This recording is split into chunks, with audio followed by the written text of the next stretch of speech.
lutang na siya. Lutang na siya kasi shoot siya talaga sa banga. Gaya nung sinabi ni Ping Lacson kay Marcoleta, 'di ba? Shoot sa banga. Dahil nga doon siya, galing sa bibig niya ito, napakalinaw po. Isang proyekto, 2 beses pinondohan, tig 100 million. O, 'di ba? Napakalaki po ng pondo ng Taguig. Hello, Taguig. Alam niyo ba na bilyon-bilyon ng pondo nyo? Diyan sa inyong drainage daw. Drainage, hindi ko alam kung bumabaha sa inyo, no? Hindi ko alam kung ano po ginawa sa mga drainage. Parang wala naman tayo nakitang gaya ng ginawa ginagawa ngayon ni Vince Dizon na talagang napakalaki po. Kahit isang tao pwedeng pumasok sa drainage. Hindi ko alam kung bakit bilyon-bilyon po yung ginastos diyan sa inyo. 2.385 billion. Almost 3 billion na po yan. Sa drainage niyo daw. O, diba? Tapos doon sa isang proyekto, 2 beses pondohan. Kaya nga shoot sa banga itong si talaga. Shoot po sa banga itong si Alan Cayetano. At ang kontraktor, Diskaya. Kaya po naaaning na, hindi na po nakakapagbalbasya, nakakapag-ahit.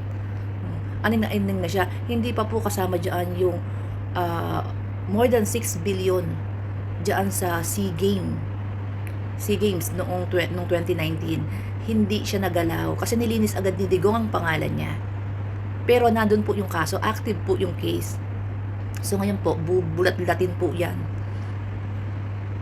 'Di ba? Ganyan po kalala. Sabi ko sa inyo panahon ni Digong, nagba-vlog tayo na hindi pala tayo nagba-vlog. Kailan ba tayo nag-start mag-vlog? Mga 20, hindi 22 Ewan ko kung parang 22 start, pero pa simple-simple lang, 23 tayo, umarangkada. No? Nililinis ni Digong yung mga pangalan nila. Noon, di ba, sabi ko nga, naglabas ako ng video yan. Panahon ni Digong, tahimik lahat ng politiko. Kasi lahat busog. Di ba nga, sabi ni Belhica, yung kanyang PICC's anti-corruption wala daw sa panahon daw ni Digong, walang ganyan mga nakawan flood control. Gunggong. Doon nga sa panahon ninyo lumala, naging triple ang nakawan. Pero lahat kayo kontrolado, hawak kayo ni Digong lahat.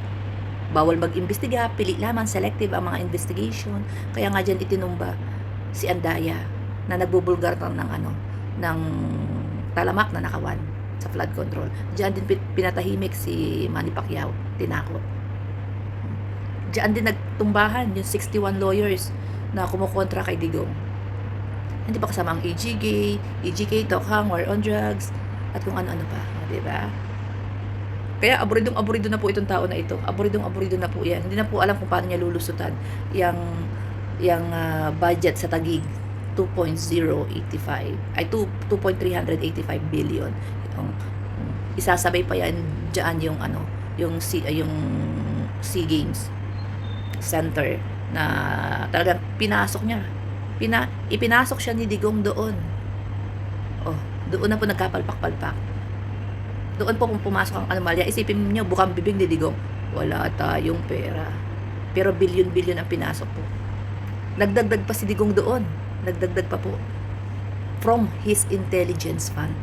Isipin niyo hindi niya nagawang magbigay ng tulong, ng ayuda from his intelligence funds doon sa mga biktima ng mga that time, puro bagyo, di ba? Humihingi ng tulong, 1 week na, walang pagkain, walang malinis na tubig, ang mga tao nasa kalsada. Kaya po naglabasan po yung mga private sector, yung mga businessman, tumulong direct sa mga Pilipino. Hindi po nila binibigay sa gobyerno kasi talamak po ang nakawan noon. Kaya ang ginagawa noon ng mga politiko, direct po namimigay sa kalsada. Gumagawa ng ano ba tawag doon, ng isang grupo na mag-aayos po para dun sa ayuda that time. Kasi hindi nila kayang ibigay kay Digong noon sa gobyerno dahil po nanakawin Isipin niyo, DSWD, wala tayong bigas. Walang pantulong sa mga biktima ng bagyo. Walang laman ang natin, mga warehouses natin. Walang pang ayuda, tapos maririnig mo si Digong, wala tayong pera. Hindi kada hingi nyo, merong pera ang gobyerno. Ang mga pinagnanakaw nila Pero nakapagpasok ng, alam ko, i-research ko ulit, nakalimutan ko nakapagpasok siya ulit ng bilyon doon sa SEA Games na yan. Nagpasok siya ulit from his intelligence funds. Kaya itong si Panot, sushoot talaga to sa banga. Kaya problemado ito. Matatapos naman baka sa ano na to. Sa 2027 na to shoot sa banga. Busy pa ang ano di ba? Sa 2027 na to shoot sa banga. Itong si Alan Cayetano. Plunder, Nobel. Kulong to. Wala pa tayo sa SEA Games, sabi ko sa inyo. Kaya nga aburido ito Kaya nag-meltdown ito nung kasi nga mga Cayetano mga ganid pala sa ano yan, mga para mga linta pag napunta sa posisyon ayaw na pumpitiwang gaya nung ginawa niya sa house, 'di ba? Nung bumaba po kasi naka 21 days lamang siya ng Senate President, nagiba na po ang ugali. Nag-meltdown.